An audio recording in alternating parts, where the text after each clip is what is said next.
A warm welcome to everyone to the anesthesia class. The topic that we are going to study today is local anesthetics.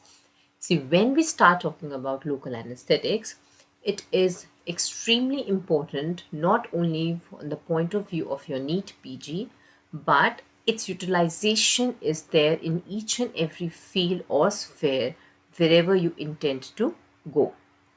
Talking about the local anesthetics, as you all understand by the very name, local anesthesia, it provides anesthesia to a part of the body.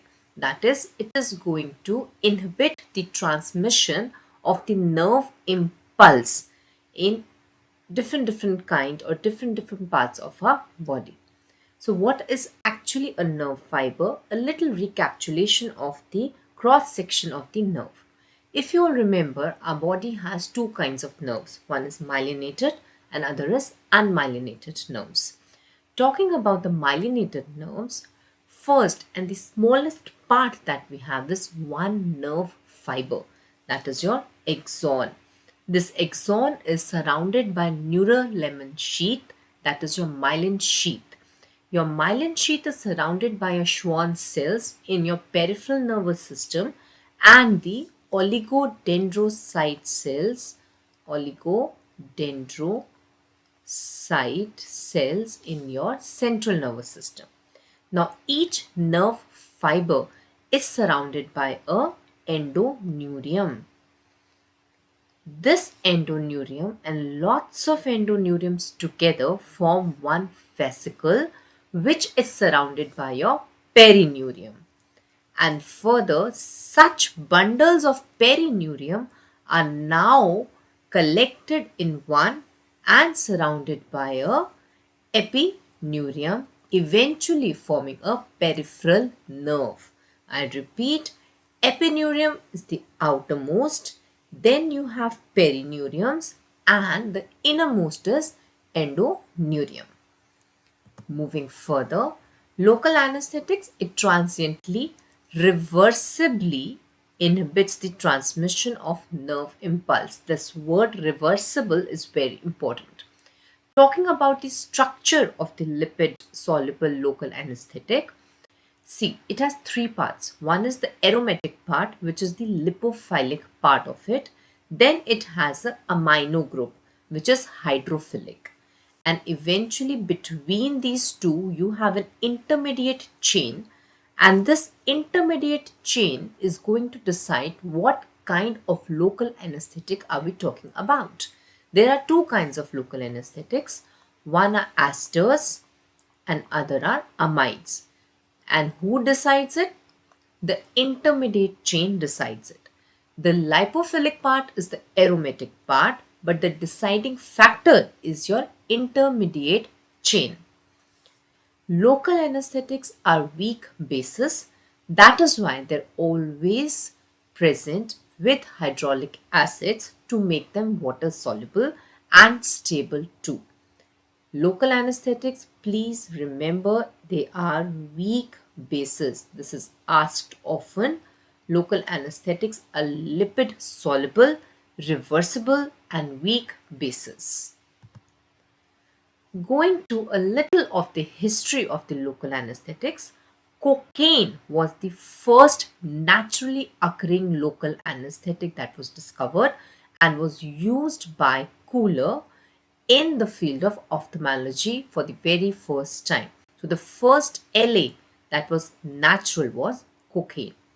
Hall also used it in dentistry, and in anesthesia it was used in peripheral nerve blocks by Halsted and in the spinal anesthesia by August Bayer or Leonard Cornings. I repeat, cocaine was the first naturally occurring local anesthetics, and the very first use of cocaine was done by Karl Kohler in the field of ophthalmology. Then it was used in peripheral nerve blocks also by Halsted and while giving the spinal anesthesia by August Bayer. The first synthetically derived local anesthetic was procaine. Natural cocaine and synthetically derived was procaine. And who first gave lidocaine? Because lidocaine is one of the most used local anesthetic agent. It was given by Lofgren. You all have to remember this name, L for L, and it was given by, lidocaine was given by Lofgren. Now coming over to the mechanism of action of local anesthetic, but before that, see, local anesthetic actually, they block your voltage gated sodium channels. What do they block is voltage gated sodium channels. This is the major receptor which is blocked by your local anesthetic drugs. When we talk about the normal nerve physiology, see, this is your membranes. In resting membrane potential, you have positive outside and negative inside, and your resting membrane potential is around minus 60 to minus 70 millivolts. It is in negative. Why? Because you have a pump which is known as sodium ATPase pump. Right? I hope you all remember that. The sodium ATPase pump is known to take out 3 sodiums and give only 2 potassiums inside, eventually leading to a negative charge inside, right? And the major cation of a body is sodium, which is present extracellularly. And one more very important reason is why your resting membrane potential is negative. Your membranes in our body are leaky to potassium. They are leaky to potassium. That is why potassium goes on going, diffusing out of the membrane, keeping the charge, the internal charge, as negative. Now what happens is whenever an impulse comes, okay, your sodium channels will start getting open and any positive will come now inside and eventually will reach a stimulus or a firing threshold. Like this is the firing threshold. For example, this was minus 70. So at around minus 55 millivolts, we'll have a firing threshold. And as soon as the firing threshold is reached, we have the channels fully activated in the activated form. First, they were in the resting form.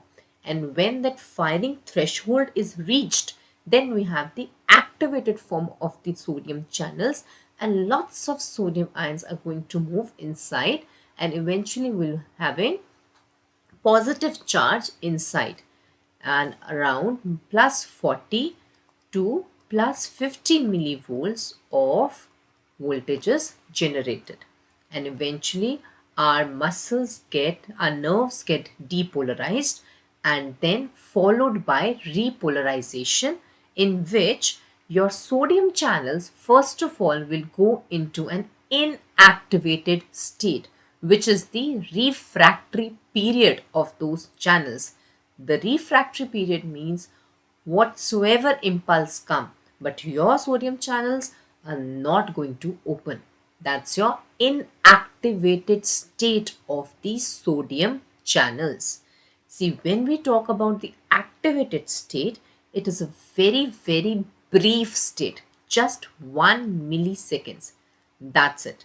And then comes the repolarization phase, in which your sodium channels will get deactivated, the potassium channels will get activated, and eventually a steady state will be formed, and so on the cycle goes. This is how a normal nerve impulse gets conducted. So from this whole story, what we decipher is that the sodium channels are of 3 types. One, resting, the resting membrane potential. Second, the active channels. And third are the inactivated state of the channels. These 3 are voltage gated and they are H type of channels. H type, they have 2 gates. One outer gate and one inner gate. Okay. In resting state, both these gates are closed. In active state, both these gates are open. And in inactivated state, the inner gate is closed. And now, when we talk about your local anesthetics, now what is going to happen when a LA is given near a nerve fiber? The first thing to be remembered is local anesthetics have no effect on the resting membrane potential. Please remember, LAs have no effect on the resting membrane potential. Once your local anesthetics gets deposited near the nerve fiber, we have one of the equations which is known as the Henderson-Hasselbalch equation. Yes, I know I'm recapitulating a lot of things of a physiology, but it's okay. It's just a revision part. According to Henderson-Hasselbalch equation, your pH is equal to pKa plus log of your non-ionized part upon your ionized part. And the best pKa for any of your local anesthetic would be when your Na and N, that is non-ionized and ionized parts, are equal to each other. Right? That is the pKa of any local anesthetic in which it is quite similar to the pH of your blood. That would be the best for any local anesthetic to act, because at that pH 50% will be unionized and 50% will be ionized. If you all remember the definition of pKa, pK is nothing but the pH at which the non-ionized part and the ionized part of your local anesthetics are equal. They are at equilibrium with each other.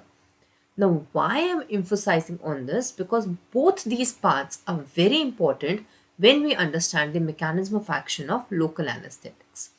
What happens is, when you give a local anesthetics, for example, the pKa is very near to the pH, so 50% non-ionized, 50% ionized. Now, as you all remember, the diffusion of the ion is dependent upon the ionization. The non-ionized part of the local anesthetic is important for the penetration. Please remember this. The non-ionized part is remembered for the penetration inside. Done? But as soon as this non-ionized part comes inside, the inside pH is around 7.2. It's a bit acidic. And whenever a weak base comes to an acid, it gets converted into ionized part. So as soon as local anesthetics non-ionic part enters your nerves, it gets changed into ionized part and becomes cationic. And now this is the cation that is going to get attached to your inner gate. Now this cation is going to get attached to your inner gate. I hope this is all clear. Non-ionized part of your local anesthetic is important for the penetration. As soon as it penetrates, because of the acidic environment in the exoplasm, that is around pH 7.2, it changes into the ionized form. The weak bases, when added to the acid, they get ionized. And this cationic form is now going to get attached to your inner gate of your H type of the voltage gated sodium channels.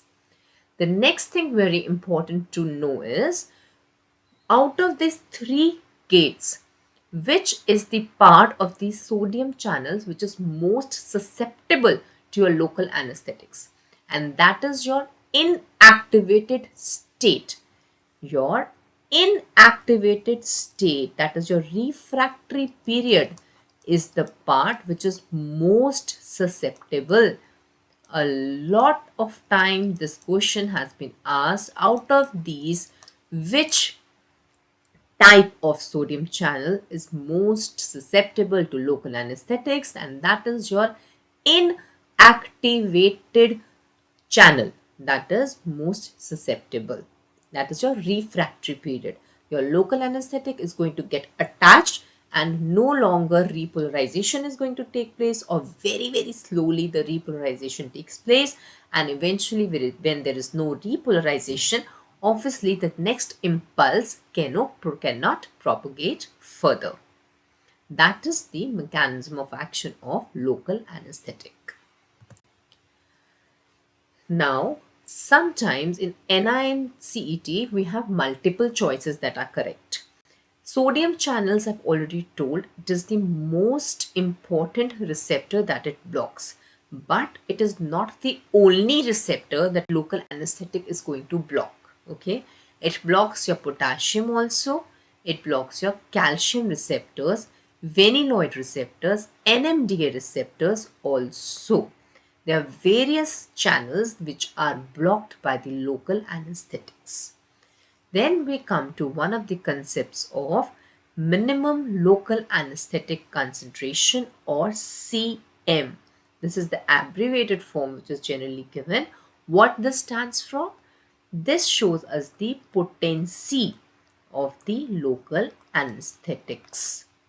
And this is the minimum concentration of the LAs which is required to inhibit 50% the nerve impulse in 50% of the patients. This is the minimum local anesthetic concentration. Yeah, this is very similar to the minimum alveolar concentration that we talk about in your inhalational agents. Now, always remember that local anesthetics are more prone to block the rapid firing neurons. The neurons which are very slow or which have actually stopped firing, they are not susceptible to LA. Your LAs work in a frequency dependent blockade manner. The more the rapid firing of the neurons is there, the more the LA is going to work. So rapidly firing neurons are more susceptible to the block by the LAs than slow firing neurons, because they follow the concept of frequency dependent blockade. The more is the frequency of impulse, more intense would be the block. Coming over to one of the most important parts of the nerves, that are your classification of the nerve fibers. This is your Erlanger-Gasser classification, and I would actually give 5 stars to this topic because this topic clears a lot of concepts and a lot many questions too. See, our body has various nerve fibers. I've already told you that our nerve fibers are myelinated and unmyelinated. Now further, they were divided into, according to the size of the nerves, into large and small. Similarly, they were small and some large unmyelinated nerve fibers. Generally, unmyelinated nerve fibers are small only in width because there is no myelin sheath there. So their diameter is generally small only. Now the confusion arises. There are two confusions here. The first, which nerves are more susceptible to local anesthetics? And second, how to remember the various functions of these nerves, because it is very important to know the various functions of these nerves independently. Now, starting with the nerve fiber A. The A nerve fiber has been again divided into alpha, beta, gamma, and delta. The alpha word itself states something which is very great. We all know about the alpha males and we know that alpha is something very great. So alpha is the largest diameter of nerve fiber which is myelinated, and every myelinated nerve fiber has to be the fastest because of the presence of nodes of Ranvier. Done? It is big, it is myelinated. It is alpha, it carries your motor impulse. That is alpha male can be remembered as motor. It carries your motor impulses. But being a great nerve, the susceptibility to local anesthetic is least to it because it is very big. So it takes a lot of time for the local anesthetic to act on this nerve, in spite of the fact that it is myelinated. It was first said that myelination leads to faster action of the local anesthetics. But of course, under consideration was also the diameter size. The diameter is very large.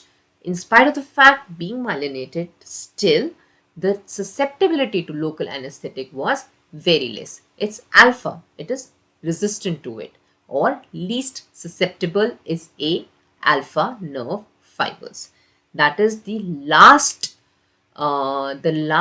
thing that goes, the last senses that goes is your motor systems. Moving with A beta. A beta is your son. Yes, beta is your son who is always under pressure and you are very touchy to it. You love your son a lot. So the fibers or the function of your A beta is your touch and pressure. Okay.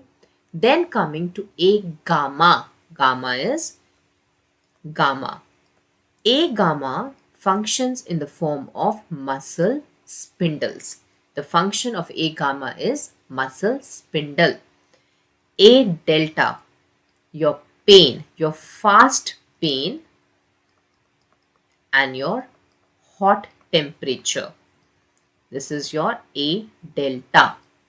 Further coming to B and C. B is before C. It carries preganglionic autonomic fibers, and C comes after B. It carries postganglionic autonomic fibers and also the fibers for slow pain and cold temperature. C for C, cold temperature and slow pain, because the C fibers are now the unmyelinated fibers. So obviously the thing which is unmyelinated will carry something very slowly. Now coming over, okay, I'll repeat this once again because I know it's a bit difficult to remember it, but this is something you have to revise again and again. A alpha is alpha. They carry your motor functions. A beta, and they are myelinated. A beta carries your touch and your pressures. A delta, it carries your pain, touch, temperature, fast pain and hot. A gamma, your muscle spindles. B, preganglionic autonomic fibers. C, postganglionic autonomic sympathetic fibers. Your slow pain because they are unmyelinated, and your cold temperature, C for C. This is the Erlanger-Gasser classification. And now the concept came about the sensitivity of local anesthetics. As I have already told, when we are talking about the sensitivity, it depends upon first frequency, firing rate, and the two most important things were the size and the myelination. So eventually it was decided that size is thought to outweigh the myelination, and the nerve fibers are blocked in the following order. First, the small and myelinated, which have the pros of both the parts. They are myelinated, yet their diameter is small. So these are the nerve fibers which will get anesthetized by the local anesthetic the fastest. They are your A delta fibers. But approximately the same A delta and B fibers, sorry. Your B fibers also and your A delta fibers also. Approximately to this were blocked your small unmyelinated nerve fibers, which are your C fibers. So the first to go are always your B fibers. Next in line comes your A delta and C fibers. Then comes your A beta and A gamma fibers, and last are your motor fibers or your proprioception fibers, which are your A alpha fibers. So the most sensitive is your B fibers. Preganglionic autonomic functions are the first to go, followed by your C and A delta fibers, which will take your pain, your touch, and your temperature. Okay, followed by A beta and A gamma, and last are your motor or your proprioception that goes. This is known as the differential blockade. This is the beauty of your local anesthetics, to provide differential blockade.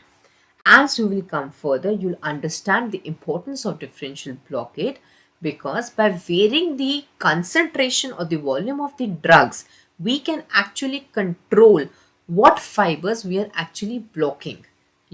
Sometimes it can happen that we can give only loss of sensation to the patient, but the motor functions are still intact. The patient is not going to feel any pain while walking, but he can walk. That is very important part of your local anesthetic, and that is one of the main reasons why local anesthetics became so famous, because of the differential blockade. So I'll repeat again. The most sensitive of the nerve fibers are your beta fibers. So the first sensation to go is your autonomic functions. Second goes your C fibers. The cold temperature goes first, and then goes your A delta. Sorry, it's written a bit wrong. It is the cold temperature that goes first, followed by your hot temperature, your pressure, and lastly that goes is your muscles or proprioception, that is your motor. So this is the sequence of the sensory block. First autonomic, second cold, hot temperature, your pain, your slow and the fast pain, touch, pressure, and lastly your motor and your proprioception. The first, this is very important to remember. That is the main reason why I'm repeating it again and again. Autonomic, B fibers go first, followed by temperature, followed by pain, touch, pressure, and lastly your proprioception. Your B, your C, and your A. B is more susceptible, C more than A. This is the susceptibility to local anesthetics, and the regression is going to occur in the reverse order. Now moving further to your local anesthetics, I hope you have well understood the mechanism of action of local anesthetics and the concept of differential block, which I am repeating. You can vary the type of fibers that you want to block according to the concentration and the volume of the drug that you give. Suppose, for example, I give you one case that actually comes is the labor analgesia, that is also known by the name of walking epidural. It is generally asked that if a patient comes and is requesting for the epidural analgesia, that is the labor analgesia, which will be the drug of choice and what concentration of the drug will you be giving to such a patient. So in these cases, generally that we use for anesthesia purpose is like 0.75% of 0.5% ropivacaine. But if we decrease the concentration of the ropivacaine to just 0.2%, then we can give a walking epidural to the patient. That is, the patient will not feel the pain of the labor, but yet the patient can independently walk around the room and go to the washroom, etc. That is what the importance of differential blockade is. Now moving to further one more classification of your local anesthetic, that is according to the duration of action. One classification I told you according to the intermediate chains, that is the esters and the amides. Second is the duration of the action. Now, according to the duration of the action, there are three types: short duration, intermediate, and long duration. The thing that you all have to remember is which is the shortest acting local anesthetic. The shortest acting local anesthetic, the very first option, if given to you, would be the Procaine. But these days, Procaine is no longer used. So, chloroprocaine is the choice if it comes. If there is an option which has, if the four options have Procaine and chloroprocaine both, then go for Procaine. But generally nowadays, chloroprocaine is what is asked. So chloroprocaine will become the shortest acting local anesthetics. And which would be the longest acting local anesthetic? That is your Debucaine. Debucaine is the longest acting local anesthetic. Shortest is Procaine and chloroprocaine. Intermediate, you have lidocaine and prilocaine. Long is bupivacaine, levobupivacaine, your ropivacaine, tetracaine, and etidocaine. These are long duration local anesthetic. Now, we had classified local anesthetic into esters and amides. Now, how to remember? Because this time, sometimes it is asked, like, out of these, which one is an ester or which one is amide? Or a case is given, like, for example, a patient has liver failure. So, which would be the local anesthetic of choice? Or the patient has an alcoholic liver disease, and which of the following local anesthetic, the dose will not be changed in such a case? Now, this depends upon whether we are talking about an ester or an amide. The mnemonic for this goes is that every ester name has one I in it. I repeat, all the local anesthetics which are esters have one I, and all the amides in their names have two I's. You can just see it carefully. Procaine, one I. Tetracaine, again one. Chloroprocaine, one. Cocaine, one. Amides, lidocaine, bupivacaine, ropivacaine, mepivacaine, and prilocaine. Everyone has two I's. Now, talking about the main differences between, the first hint I've already given you. In which of the following local anesthetics, the dose of the local anesthetic need not be changed if the patient has chronic liver disease? That are your esters. Your esters get metabolized by plasma choline esterases or pseudocholine esterases or butyrylcholine esterases. These three are the name of the same enzyme. Esters are not dependent on the liver for metabolism. It is the amides which are slow in metabolizing. That is why generally the amides belong to your intermediate or your long duration of action drugs, and they are dependent upon hepatic metabolism. So, in cases of liver cirrhosis, liver failure, the dose of the amides is what we have to change. Systemic toxicity, it is more common with your amides than your esters, because your amides are going to get attached, specifically your bupivacaine that is we're talking about. We'll talk about this later also in detail. They go and join to your sodium channels, and they are very slow in the dissociation, which leads to your cardiotoxic and neurotoxicity to be very high in case of amides in comparison to your esters. Allergic reactions. This is asked a lot many times. Esters are known for anaphylaxis and allergies because of the production of p-amino benzoic acid. It causes allergy in patient. P-amino benzoic acid. In case of amides, it's very rare. Stability. Esters are not stable. Amides are very stable. Onset of action, I've already told, it is a little fast. Chloroprocaine and cocaine, they are generally faster in onset in comparison to your amides. Okay. So these are the main differences when we talk about your esters and amides, out of which the main thing that you all have to remember is the metabolism part is by plasma cholinesterases. Now when we have come to plasma cholinesterases, let's recapitulate the four main drugs which are metabolized by your pseudocholinesterases. The very first is your scolin, second mivacurium, third remifentanil, and fourth are your aster local anesthetics. These are four drugs which are metabolized by pseudocholinesterases. Allergic reactions more common with asters, and asters are not stable.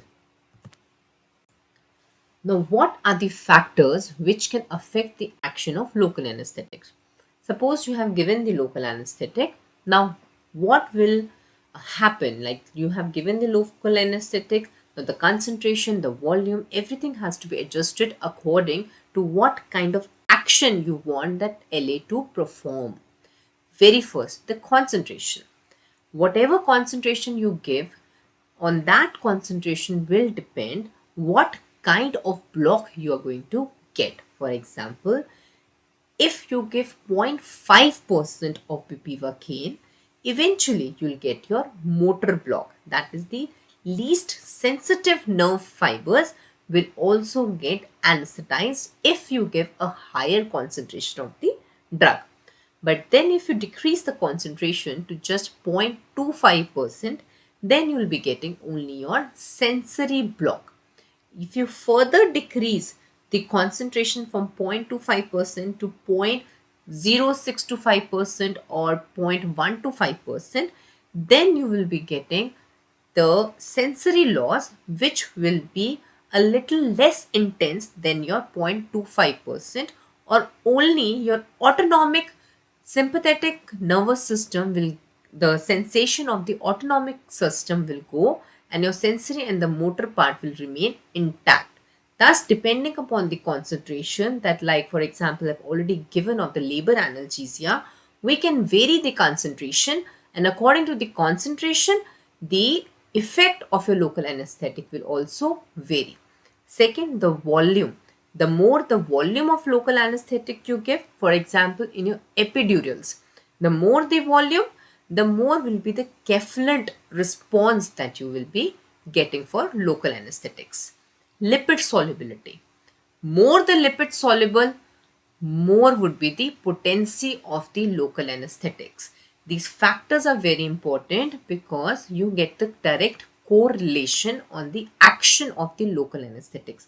For example, if asked lipid solubility, more the lipid soluble, less potent is the drug. This is a false statement.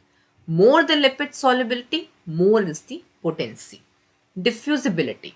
How much diffusion of the local anesthetic can occur at the membrane level? Already told, the ionization is very important in this. The more the non-ionized part, more will be the diffusibility. It is directly proportional. It is directly proportional. Protein binding. Your LAs are going to bind to alpha 1 acid glycoproteins. Protein binding is going to decide upon the duration of the action. If they are highly protein bound, like your amides, they're generally very highly protein bound. So they have very slow onset of action, but yet they have a long duration of action because of this protein binding. They're slowly and slowly released. Ionization. More the pK of that drug is nearer to the physiological pH, more rapid onset of action was seen, because in this state the non-ionized part of the drug is higher than the ionized part. Please remember this. More closely the pH of a given anesthetic approximates the physiological pH of the tissues, more rapid onset of action will be there. Effect of decreased pH. This is asked a lot many times in the form of the case scenarios. The case scenario that you all get is, suppose an abscess is there and you have to get drain that abscess into local anesthetic. Will the local anesthetic work or not? If not, then why? The reason is that such an environment is acidic in nature. And whenever I've already told that whenever a weak base is going to come into an acidic environment, the ionization part will increase. More the ionization part, less permeable will be the La to your membranes. And thus, when there is no diffusion of the local anesthetics, then how is it going to work? So in such environments where we have a decrease in the pH, like your abscesses, there is less potency of your local anesthetics and they do not work like in any normal tissue. Your local anesthetics are vasodilators because they lead to peripheral arterial smooth muscle relaxation.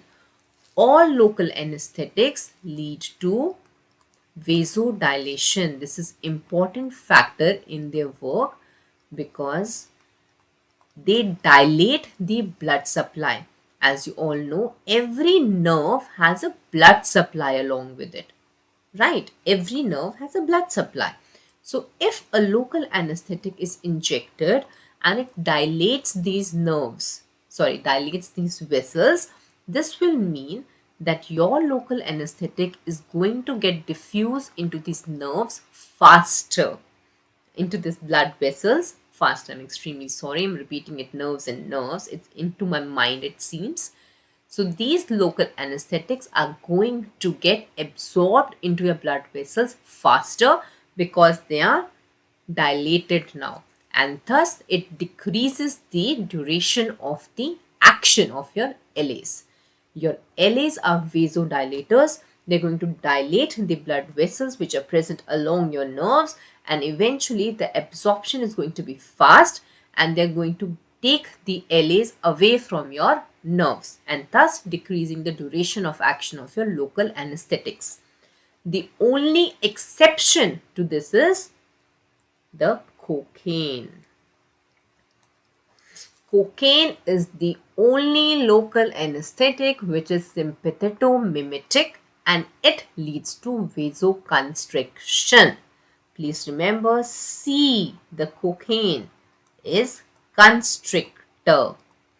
It is vasoconstrictor and sympathetomimetic in nature, unlike all the other local anesthetics which are vasodilators. I hope this concept is very clear.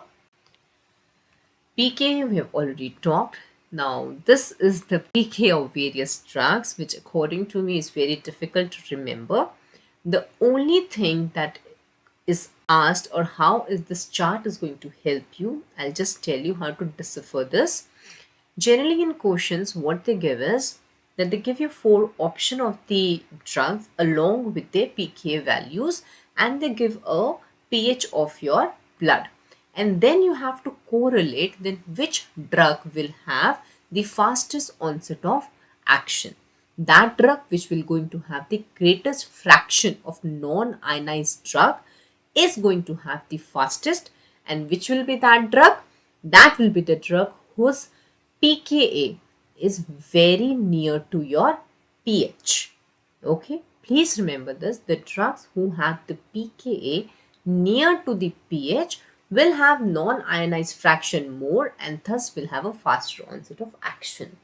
I know that you all must all be wondering that chloroprocaine, I've already told, it's one of the fastest acting drugs, but the pKa is quite further from the normal physiological pH. When we talk about chloroprocaine, it is an exception because in chloroprocaine, the pKa is quite high in comparison, but the dose and the molecules of the chloroprocaine that are given are very high. And that is the reason why chloroprocaine has very high duration, it has a very faster duration of action. a faster onset of action of chloroprocaine is because of the more molecules of chloroprocaine that are delivered to the nerve fibers.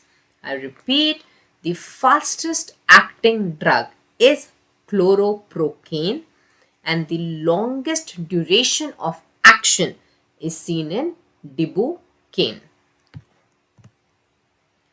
Talking about the additives that are added to your local anesthetics, I told you that local anesthetics are vasodilators, and when they dilate, there will be redistribution of the local anesthetics, and they're going to get absorbed in your blood vessels, and eventually the action is going to cease at the local level. Your LAs work near your nerves, and once they are gone in the blood, they are gone. So many a times we add epinephrine, which is a vasoconstrictor, in the concentration of 1 is to 2 lakh or 5 micrograms per ml. This is the dose of your epinephrine that is added to your LAs for vasoconstriction. Because it vasoconstrict, it is going to decrease the uptake of your local anesthetics and thus increases the duration of your action. It not only increases the duration of action, but it also speeds up the onset of action.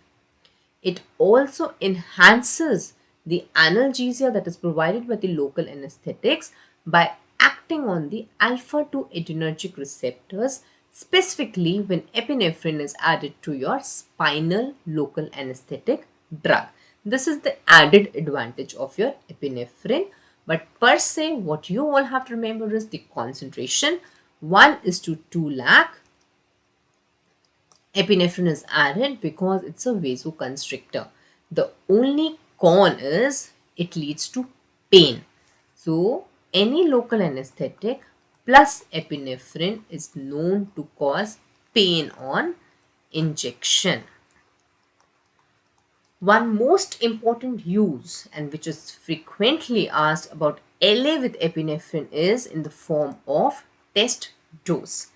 See, when we talk about the test dose, I hope you all have visited operation theatres once and you have seen how an epidural is given. Test dose is generally given while you're giving your epidural anesthesia. When you give epidural anesthesia, in order to see whether by any chance you have breached your durameter and entered your spinal canal, or that is your CSF, or you have not breached your blood vessels, we use test dose before giving the total anesthetic LA dose in your epidural catheter. Test dose is nothing but 1.5% of lignocaine, 3 ml lignocaine, 1.5% concentration with 5 microgram per ml of epinephrine. And it is seen that if, for example, this dose has gone into your spinal, that is CSF, then there will be numbness in the great toe. You all have to remember this. This all comes like a case scenario that suppose a test dose for epidural was given and the patient started feeling numbness in the great toe. What do you have to suffer from that? So what will be the action or plan of management? This means that your catheter has migrated into the CSF and now it has become a intrathecal catheter. Second, if it has gone into your blood vessel, your heart rate and blood pressure are going to rise by 25% of your baseline because we have added epinephrine to it. So these are the two things that we observe after giving test dose, that the catheter has not migrated into the CSF or the catheter has not entered any blood vessel. So this is the importance of epinephrine. Second, soda bicarb. Sodium bicarb gives an alkalization to the local anesthetic and thus it improves the pKa of LA and helps to keep it in the non-ionized form, thus increasing the permeability of your local anesthetic. It also speeds the onset of action and also prolongs the duration of the action. Also, it gives more intense block in comparison to LA without soda bicarb. This is for alkalization. Second, the third additive that we add is opioids. The opioids are added specially for spinal anesthesias. When you give spinal anesthesias, because opioids per se also help in providing analgesia at the spinal levels by blocking your C fibers. Your C fibers, which are carrying a slow pain, are blocked by your opioids. But of course, opioids have their own disadvantage of nausea, vomiting, and pruritus. Other than that, you have alpha 2 adrenergic agonist, dexmedetomidine, dextromid, and clonidine, which are also added to your local anesthetics. They all are acting in synergism with your LAs. Steroids, dexamethasone, it is known to increase the duration of the action and it also fastens the onset. Dexamethasone is also added. And lastly, one not actually an additive, but yes, one other thing that is added to your LAs, especially when you're talking about your spinal regional anesthesia, is your dextrose. Please remember, dextrose is another thing that is added to your local anesthetics. One most important thing that I've forgotten when I was talking about epinephrine are the contraindications where lignocaine with epinephrine should never be used. This is yet very important thing that you all have to remember. I hope you all know that lignocaine is one of the most important local anesthetic that is being used these days. But the combination of lignocaine with adrenaline should never be used in your end arteries. Wherever you have end arteries and no collaterals, please don't attempt to give adrenaline because it is going to vasoconstrict that area and that area will have no blood supply which is left and eventually leading to gangrene of that area. So these are 5 areas where it is contraindicated to give your lignocaine with adrenaline. Your ear lobules, your pinna, the ala nizzae, your fingers, your toes and circumcision. I repeat, your ear lobules or pinna, ala nizzae, your fingers, your toes and circumcision. Contraindicated. Coming over to the systemic absorption. Like I already told you that eventually after working on your nerves, your LA is eventually going to go into your blood vessels and it will have some systemic effects. Lesser is the absorption to the system, more is the margin of safety. That is why many of us add epinephrine because epinephrine is going to vasoconstrict and it is going to let the local anesthetic remain in that area itself and not go into the system. But what are the factors on which this absorption of the local anesthetic is going to depend upon? The first and the very important is the site of injection. Again, a very important thing that is asked. Where is the proximity of your local anesthetic? Where is the site of the injection? Now, the absorption of local anesthetic will depend upon the blood supply to that area. The maximum absorption is intravenous, tracheal is second, intercostal nerve blocks. They have very high absorption of a local anesthetic, thus increasing the chances of systemic toxicity to a very high level. Then comes your paracervical blocks, caudal epidural, lumbar epidural, brachial plexus, sciatic and femoral nerve, and lastly is your subcutaneous local anesthetics. This is something you all have to revise and remember. Accordingly, the site of injection will decide upon the absorption of the local anesthetic depending upon how many blood vessels are present. Maximum absorption is through intravenous route and minimum absorption is through subcutaneous route. intravenous, then tracheal, intercostals, paracervical, caudal lumbar epidurals, your brachial plexus, and the lower limb nerve blocks, followed by subcutaneous. Second is the factor is the dose. More the dose, more will be the absorption. More is the volume, more are the chances of absorption of the drug. Then yes, drug's intrinsic property. I've already told you the lipophilic nature of the drug. More is the lipophilicity, more will be the absorption. Addition of your additives like epinephrine, soda bicarb, which can decrease the absorption of the drug. And lastly, cytochrome P450 enzyme, that is your liver profile. If liver is deranged, metabolism will get affected. Now coming over to your individual drugs.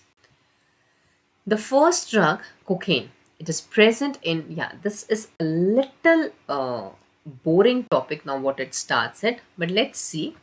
Cocaine, 4% is the strength of the cocaine. It's a naturally occurring local anesthetic, and the first naturally occurring local anesthetic is cocaine, and you all know it's a drug of abuse too.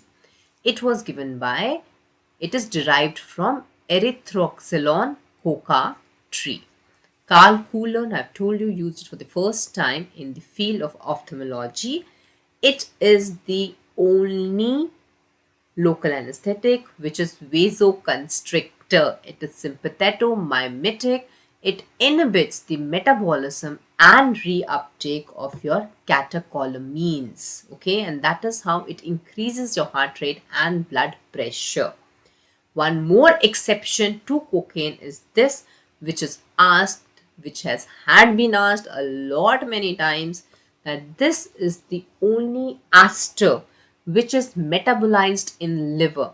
I have told you that all the esters are metabolized by plasma choline esterases. The only exception to that is your cocaine.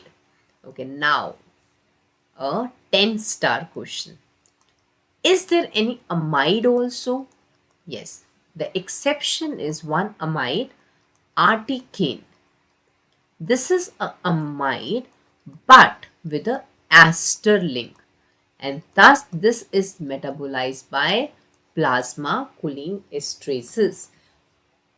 So cocaine is an exception of the esters. It is metabolized in liver, and articaine, it's an amide but yet it is metabolized by plasma choline esterases. Procaine, the first synthetic local anesthetic to be made.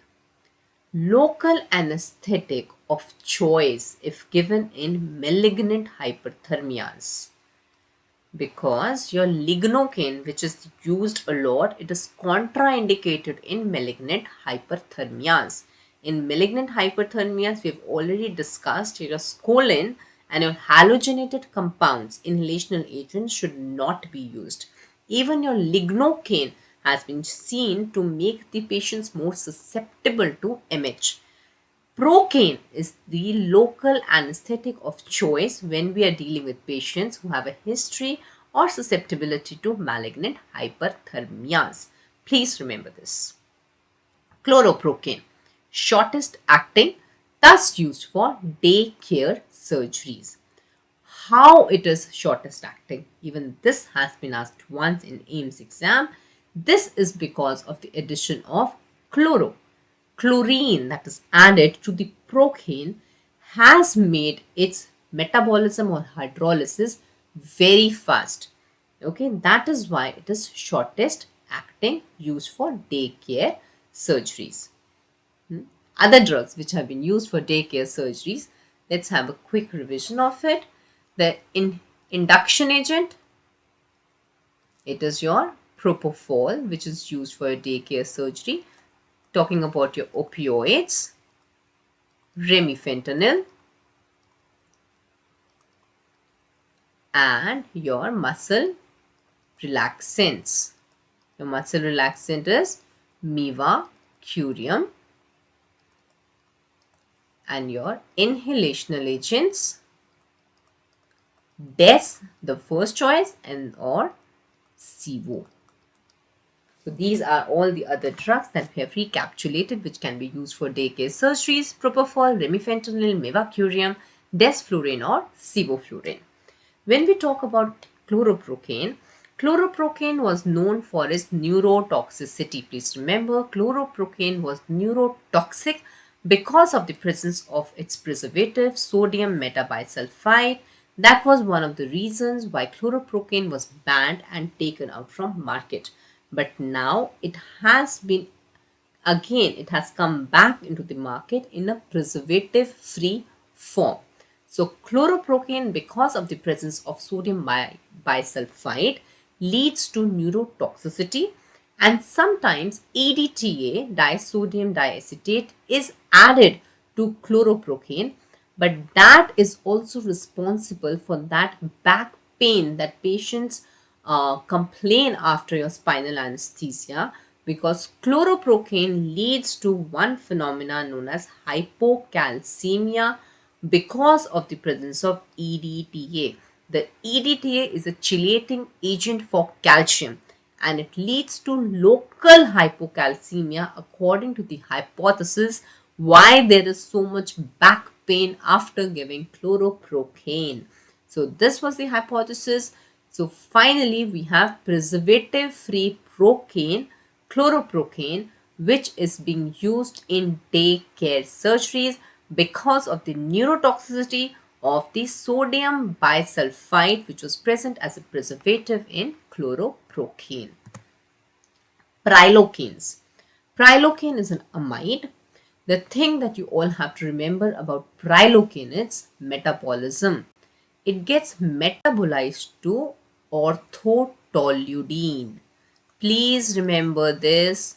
Prilocaine gets metabolized to orthotoluidine, which is responsible for the oxidation of iron moiety in the hemoglobin and thus leading to methemoglobinemia. I'll be coming to methemoglobinemia further, but prilocaine leads to a metabolite known as orthotoluidine, which is responsible for the oxidation and eventually leading to methemoglobinemia.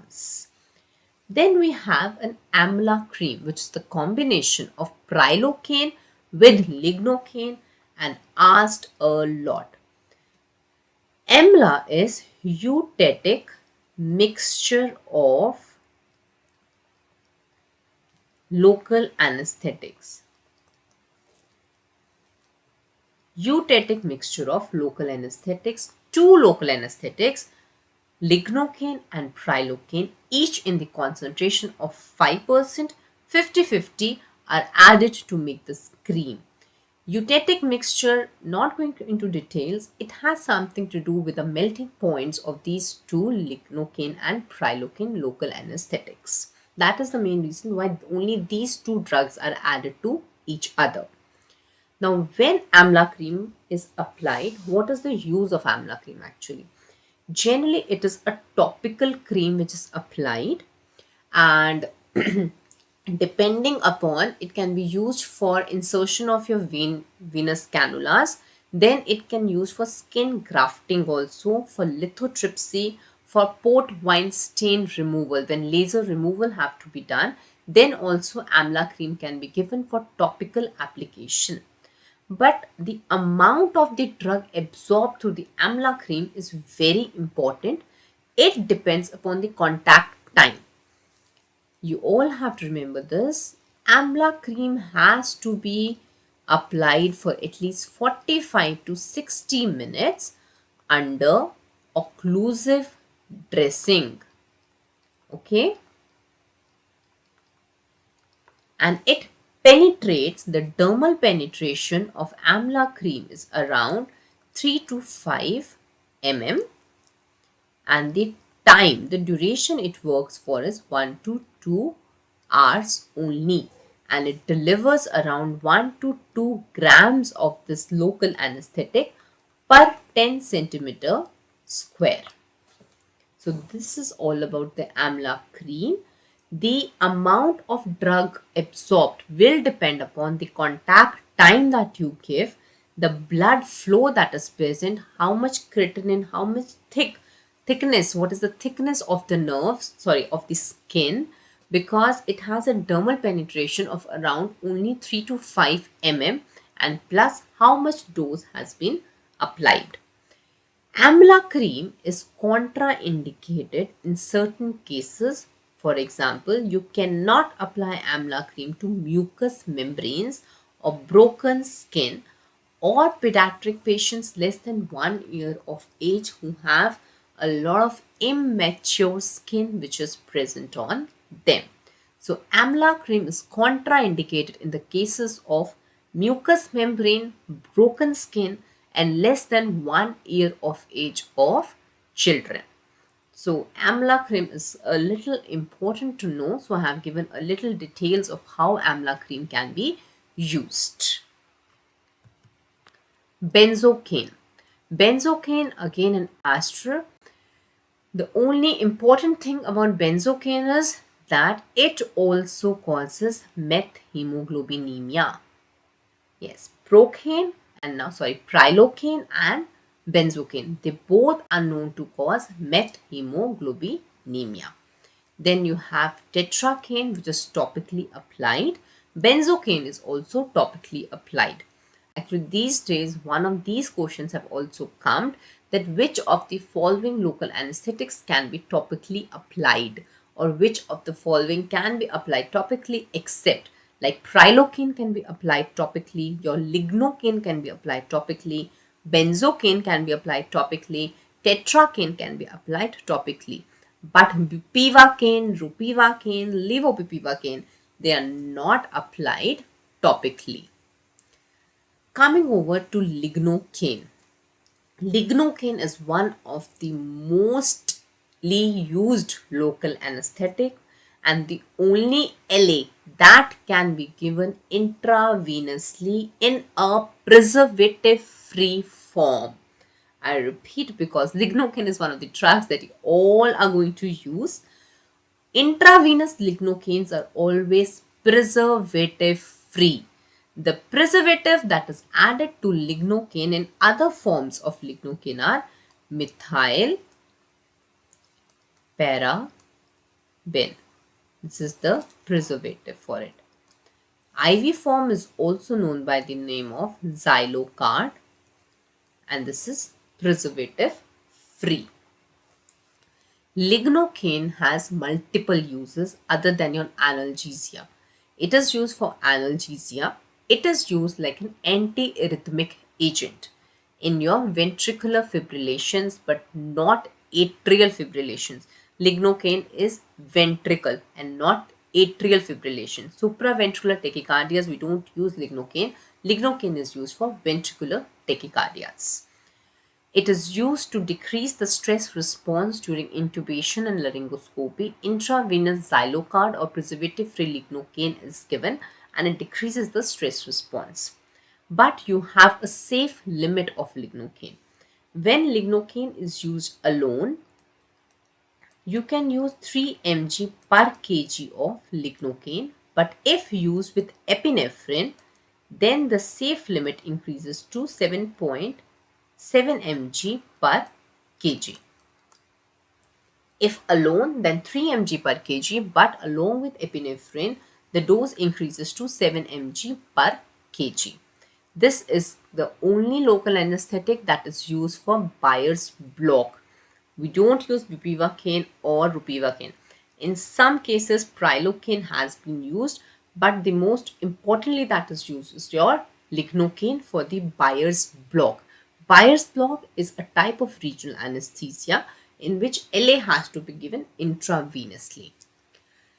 Lignocaine is the most neurotoxic drug. I have told before one more drug which was chloroprocaine. Second is your lignocaine, which is lignocaine is the neurotoxic.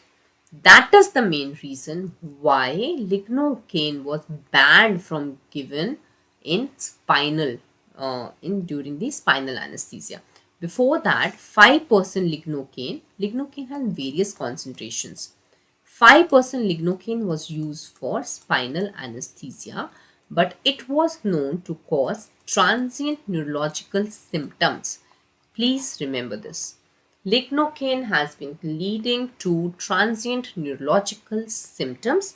That is why it was stopped giving the lignocaine in spinal anesthesias. It should not be used in patients with malignant hyperthermias. I've already told you about it. Lignocaine is highly toxic. I told you lignocaine is neurotoxic in nature, and the toxicity of lignocaine is like, for example, it is biphasic.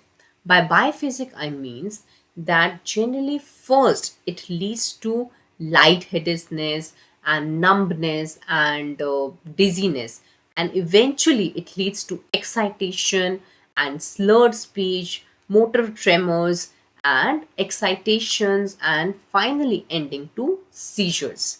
And the seizures can further be leading to respiratory depressions and cardiopulmonary arrest. This is your lignocaine toxicity. The lignocaine toxicity has a mnemonic which you can help remembering it by the SAMS. S, slurring in the speech comes if the patient has lignocaine toxicity. A, you have altered cardiovascular system responses. M, muscle twitching can be seen. And S, seizure like activity that comes. Lignocaine toxicity comes only when you have given lots and lots of lignocaine intravenously.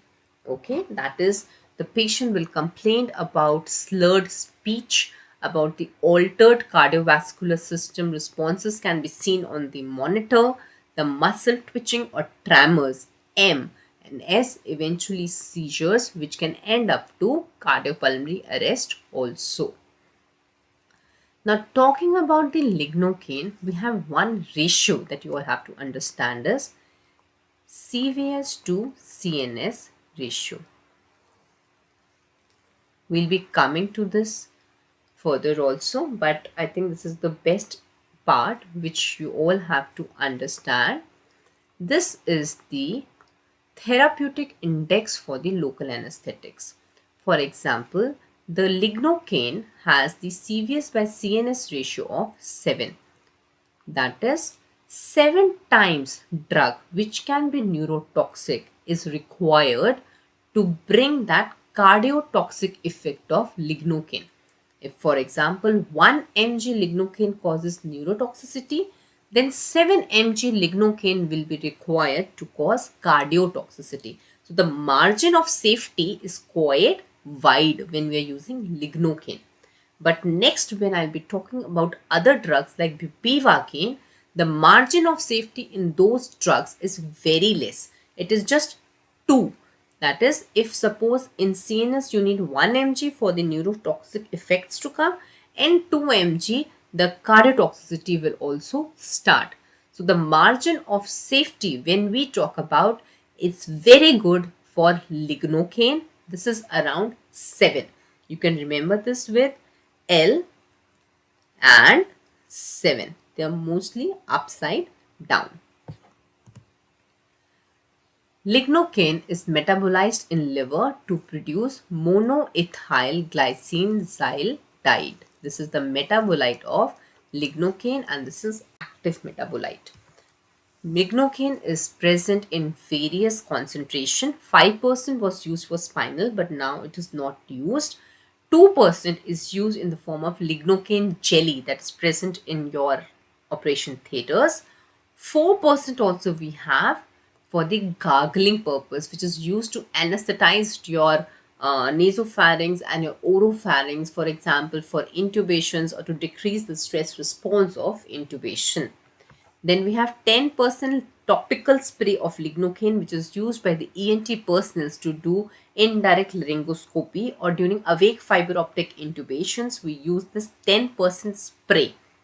Then we have the Byers block. In Byers block, we use 0.5% of the lignocaine.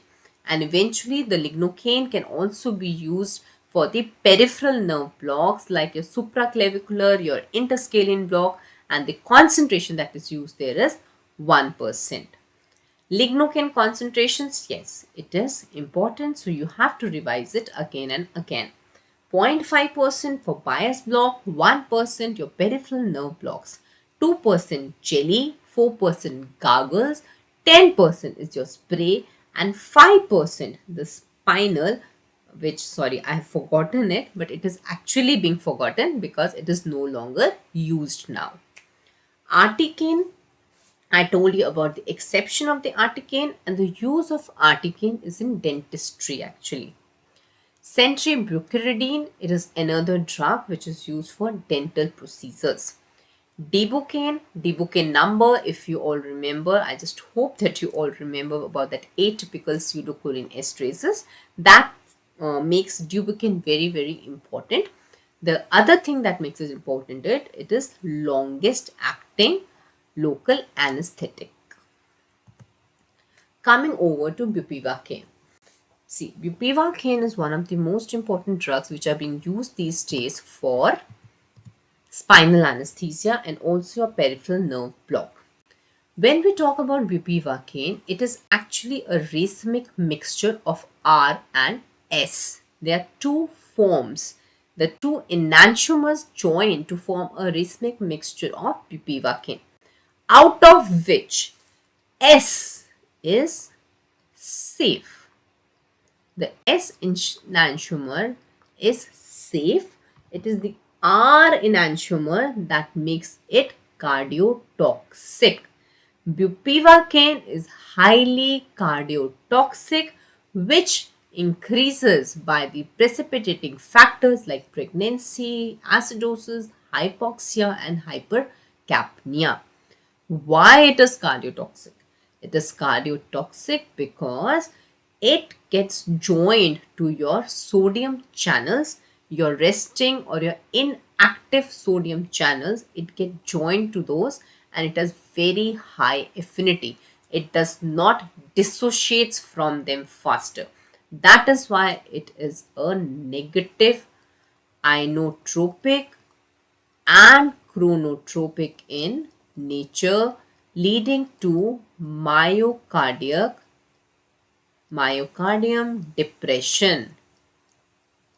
And the margin of safety for bupivacaine is also very less. When we talk about the CVS by CNS ratio, it is just 2 or maximum 3. You can remember this with B for bupivacaine, and this is CVS by CNS ratio. Even the maximum limit of bupivacaine that can be used is 3 mg per kg. It has been used for your spinal anesthesias, 0.5%, then for epidurals, your peripheral nerve blocks, and even the labor analgesia. Now, because bupivacaine is a racemic mixture, so with the coming years, we developed two congeners of bupivacaine. One was rupivacaine and other was levobupivacaine. They are the pure S enantiomeric forms of bupivacaine. I told you S for safe. So we had ropin and levobupivacaine, which are the pure enantiomers, and they have S in them. And the therapeutic index for these drugs is very, very high. But the disadvantage of these drugs is they are less lipophilic, less potent, and they have lesser motor block because they're less lipophilic, so they don't get absorbed in that wide and the big diameter myelinated nerve fibers. So they cannot block your A alpha fibers, because of which they lack your motor block. This is lesser in intensity as compared to bupivacaine. They are shorter duration than bupivacaine, and sometimes they have vasoconstrictory action which is intrinsic to the drug. But the things that you all have to remember is they are high therapeutic index, less potent, less lipophilic, less motor block. Less lipophilic, they cannot penetrate. That is why lesser motor block is seen. This is also a boon in some cases. I've already told you about a scenario of the labor analgesia for which ropivacaine is being used these days because of this fact that it has less motor block, and we want motor block to be spared in those patients. Coming to a summary, cardiotoxicity, bupivacaine is the most cardiotoxic in comparison to your ropivacaine and levobupivacaine. Motor block, I already told you, intense motor block by bupivacaine and lesser by your enantiomers, that is ropivacaine and levobupivacaine. Talking about the duration, maximum dibucaine and shortest chloroprocaine. This is what is asked. The longest dibucaine, the shortest chloroprocaine. Now, one thing that I want to add when I was talking about bupivacaine, I just forgot, was the dextrose. Generally, in these drugs like bupivacaine, levo, and ropin, if you go to operation theaters, kindly take that vial of them, and you will see that some dextrose component is added to them. Dextrose is added to make them hyperbaric. What is this baricity? This baricity is nothing but the density of the drug in comparison to your CSF. In comparison to CSF, this is the density of the drug. To make the drug hyperbaric, more dense than CSF, you add dextrose. The importance of the baricity will be told you in your spinal anesthesia class. The hyperbaricity is made by adding dextrose to your local anesthetic. Hypobaric, it is made, that is density is lesser than CSF, by adding distilled water or your fentanyl. It is your distilled water or your fentanyl that is added to decrease the baricity of your local anesthetics. And the last are your isobaric, which have same density like your CSF. The importance is just they are generally given in your spinal anesthesia. Your isobaric drug will remain at that same level. Your hypobaric drug will go more of Keflid if the patient, the position of the patient is not changed after spinal anesthesia. So hypobaric drugs are known to go Keflid, whereas your hyperbaric drugs are going to settle caudally. This is why these drugs are changed and the position of the patient is changed, which in detail will be discussed in further class. This is the table of comparison between various local anesthetic depending upon the onset, duration with epinephrine and what is the maximum dose that can be used. Out of this, the most important that you all have to remember is the limit of bupivacaine, that is 3 mg per kg, and that of lignocaine 3 mg per kg without epinephrine, and with epinephrine you can go for 7 mg per kg. You can go till 7 mg per kg. Coming to a very important part, that are the complications of your local anesthetic. Before we start from the complications, these generally come in the form of cases to you. I'll give you an example. For example, a 25-year-old male met with an road traffic accident and he had a fracture of the humerus or the radius, and he was admitted and posted for the surgery. You gave local anesthetic, and after giving the local anesthetic, after 5 minutes, the patient start complaining of being apprehensive, of dizziness, and some numbness around the mouth. So, what is the diagnosis or the further management for such a case? So, this is a typical case of local anesthetic systemic toxicity. because in the peripheral nerve blocks you generally give a very large volume of drugs, and if this drug goes intravenous or it goes into your blood vessels directly, then eventually it can lead to systemic toxicity. So this is how a case scenario for LAST comes. But you all have to differentiate this in case a epidural induced LAST scenario comes to you all. For example, when we are talking about the peripheral nerve blocks, then yes, there is just one complication that can happen is the LAST, which is quite grave.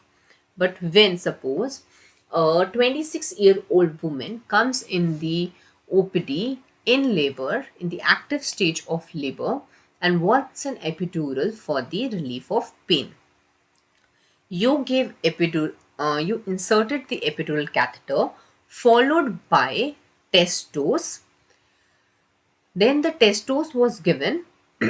After the test dose, around 5 ml of 0.25% of bupivacaine was inserted into the catheter.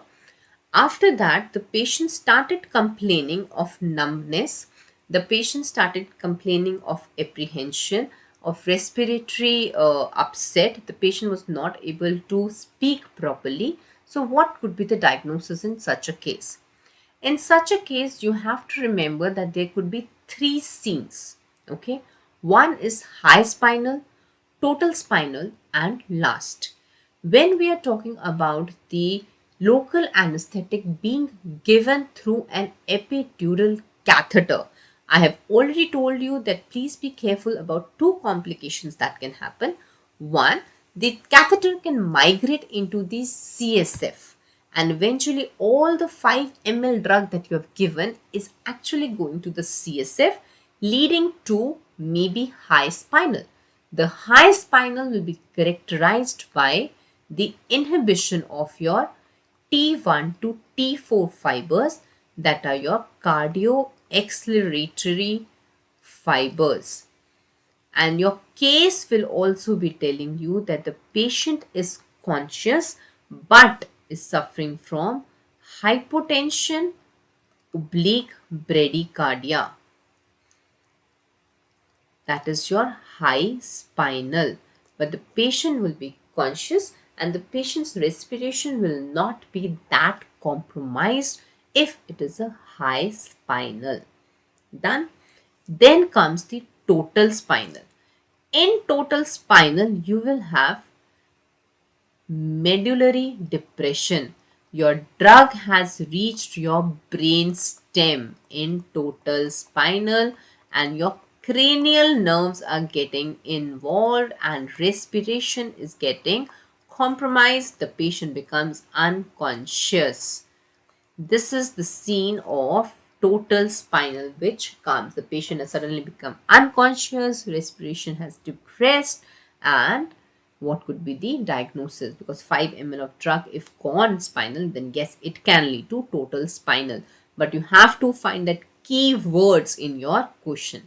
And last is your last local anesthetic systemic toxicity. If this drug has gone intra arterial or intravenous, then the patient can have LAST.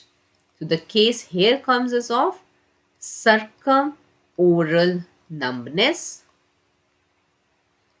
lightheadedness, dizziness, and eventually tremors, muscle twitchings or muscle tremors, and respiratory arrest or seizure-like activity or seizures. This is the last thing that can happen in your LAST. So these are the three different case scenarios and you have to find just that words from the questions. Coming to the local anesthetic systemic toxicity, which is very important. This is the unintentional or inadvertent introduction of the local anesthetic into the circulation that leads to LAST. The last will have a lot of risk factors depending what concentration, what volume of drug were you using, where were you giving that drug, the lipophilic nature of that drug, the rate of injection. The more faster you give the drug, the more chances of last increasing. The more lipophilic the drug is, the more absorption of the drug can happen. Stereoselectivity. I've already told you bupivacaine is highly cardiotoxic. Whether you are using bupivacaine or you are using the S enantiomer of bupivacaine like ropivacaine. Have you added epinephrine? If epinephrine has been added, so the systemic absorption is going to decrease. What is the site of block? Tracheal, intercostal, paracervical, caudal, lumbar, your brachial, your sciatic, femoral, or subcutaneous. Extremes of age increases the chances of last. Pregnancy increases the chances of last. The patient has acidosis, respiratory, metabolic. It increases the chances of last because in cases of respiratory and metabolic acidosis, you have increased production of CO2, and CO2 is known for being a very good vasodilator which increases the absorption of local anesthetic. And lastly, your hepatic disease.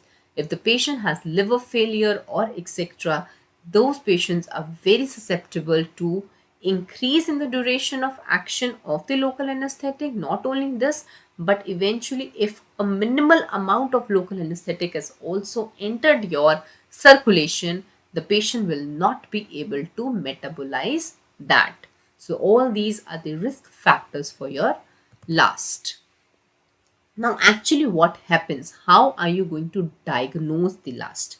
When we talk about the last, the very first symptom that comes is circumoral numbness. This is the first thing that the patient is going to complain you about, the numbness around the oral cavity, followed by dizziness, lightheadedness, muscle tremors.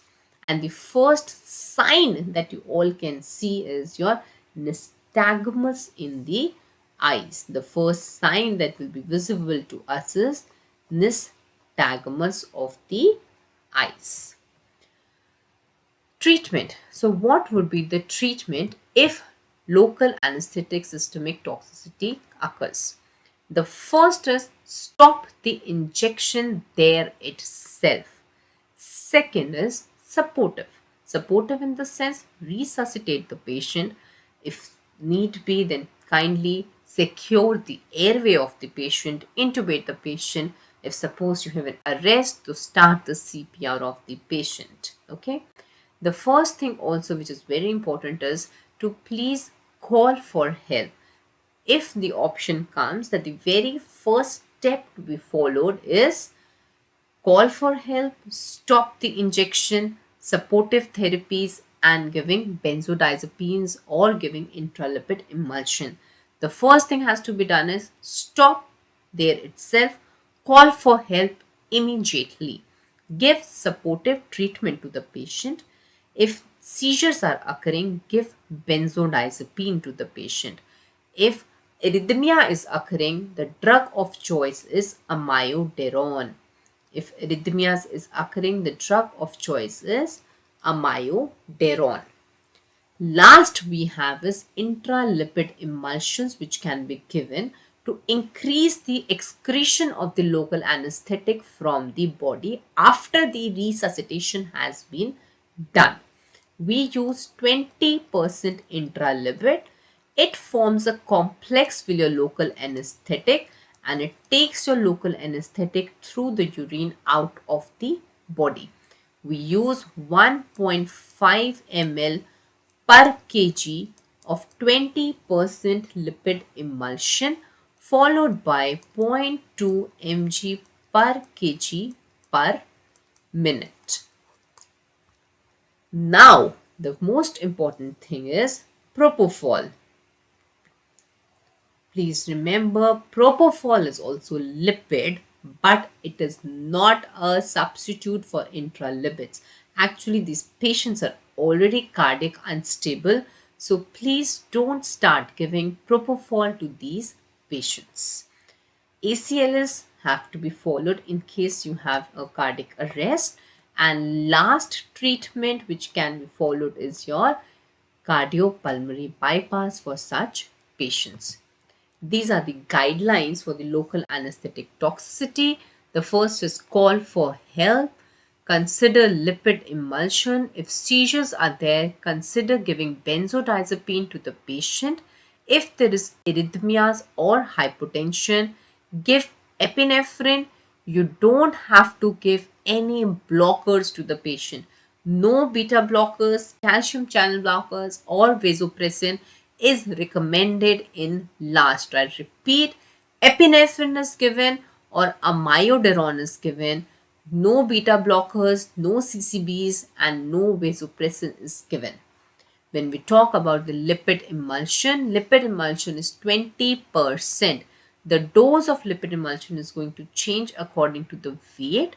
Generally, in middle age group, it is 1.5 ml per kg, followed by 0.2 ml per kg per minute. Okay. If the patient gets stable, then yes, you have to observe the patient for another 2 hours. This is the last, which is extremely important, and drug of choice for arrhythmia in last is amiodarone. I hope there is no confusion in it.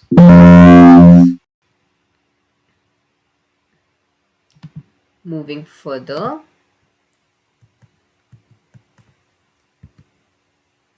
I'm sorry. Yeah. Coming to the next complication, we have methemoglobinemia. Methemoglobinemia, three local anesthetic are known to cause this because of the production of orthotoluidine. You have prilocaine, benzocaine, and yes, amlachreme because it has prilocaine in it. They both lead to the oxidation because of the production of orthotoluidine.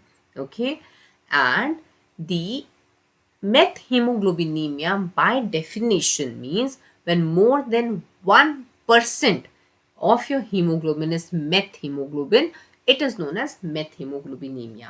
But it is life threatening only when it is around 50%. And one thing I want to revise is about the value, what happens to your SpO2. If you all remember, your SpO2 gets fixed to 85% because methemoglobinemia is known to absorb your both rays, that is your infrared rays and your normal rays, that are your red light and your infrared light, in the proportion of 1:1.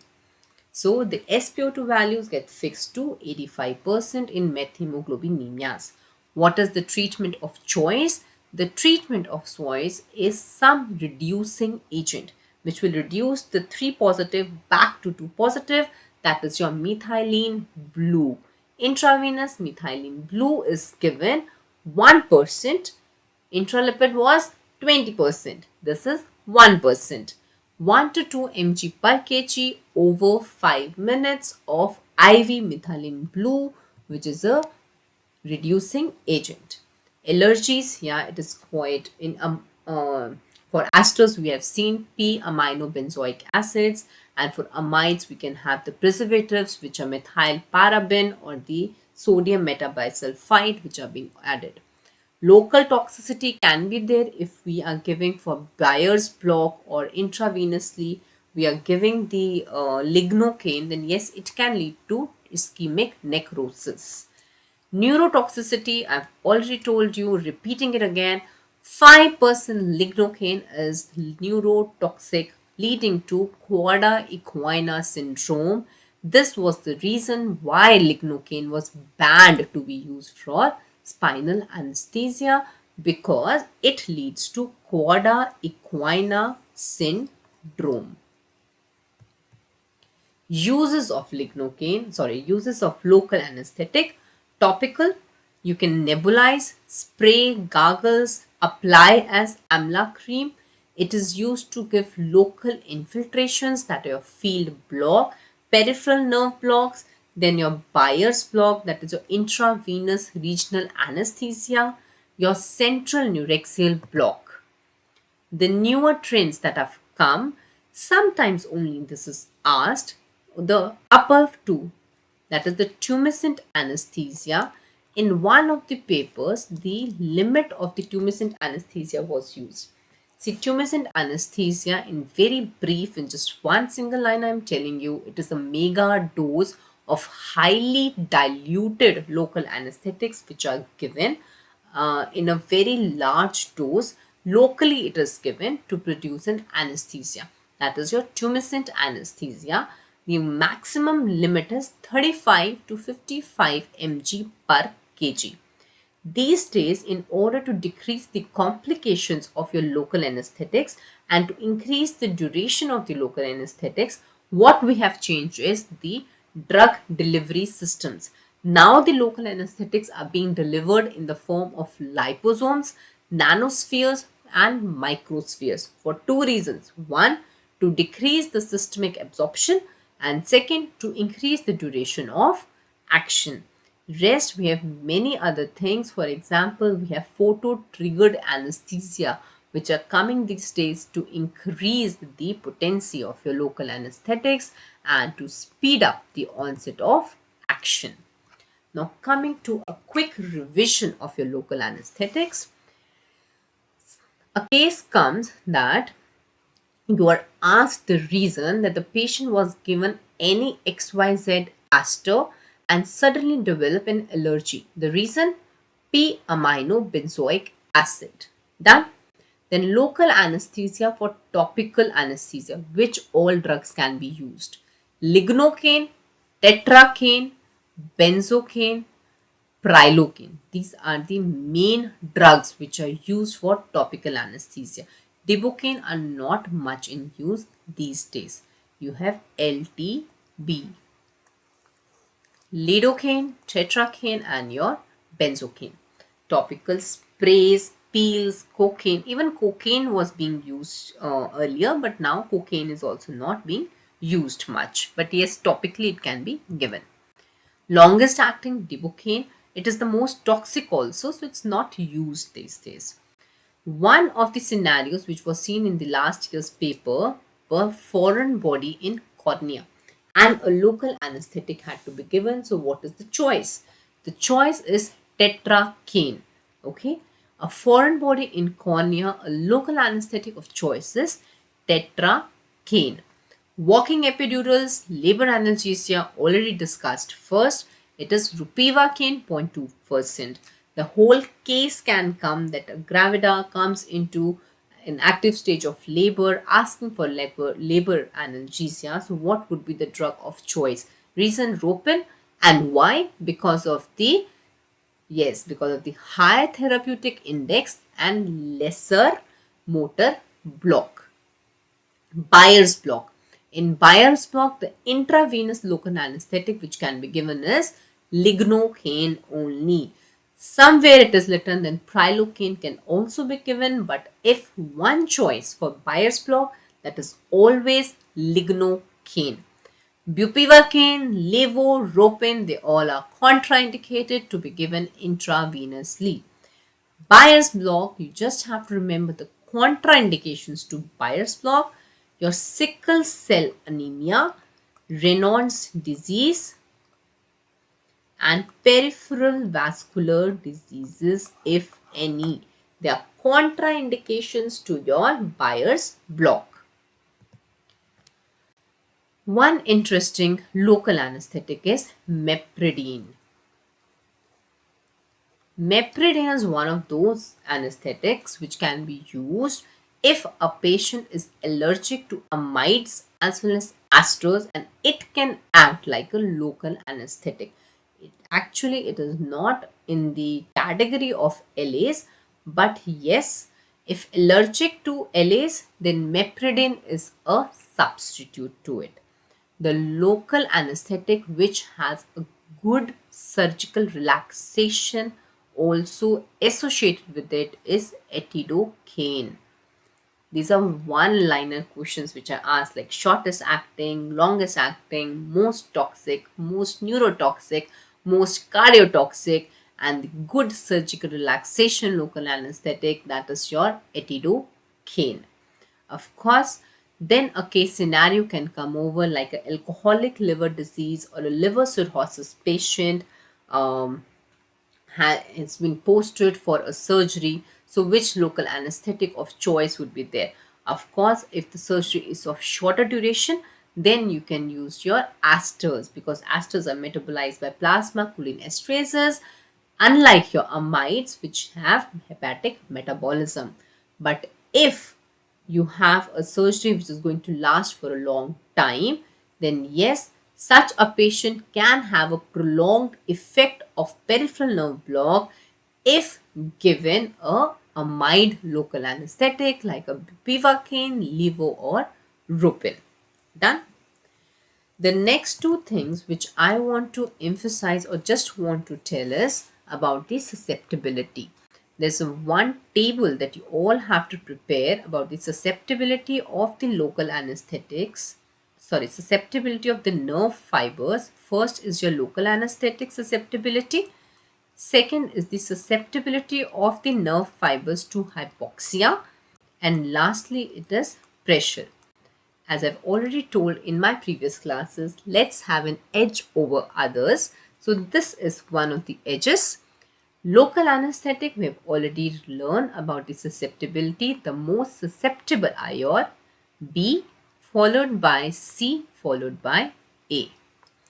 When we talk about the hypoxia or anoxia, the first fibers to go are B, followed by A, followed by C. BCA, BEC. Talking about pressure, it is straight. A followed by B followed by C. This is the susceptibility to pressure. A, B, and C. Local anesthetic, you all remember, BCA. Hypoxia, it is B, A, C, and pressure, it is straight. A, B, C. I hope you have remembered the local anesthetics, and kindly please revise the local anesthetics again and again, because there are certain points which have to be memorized and that can come only by revision. Thank you.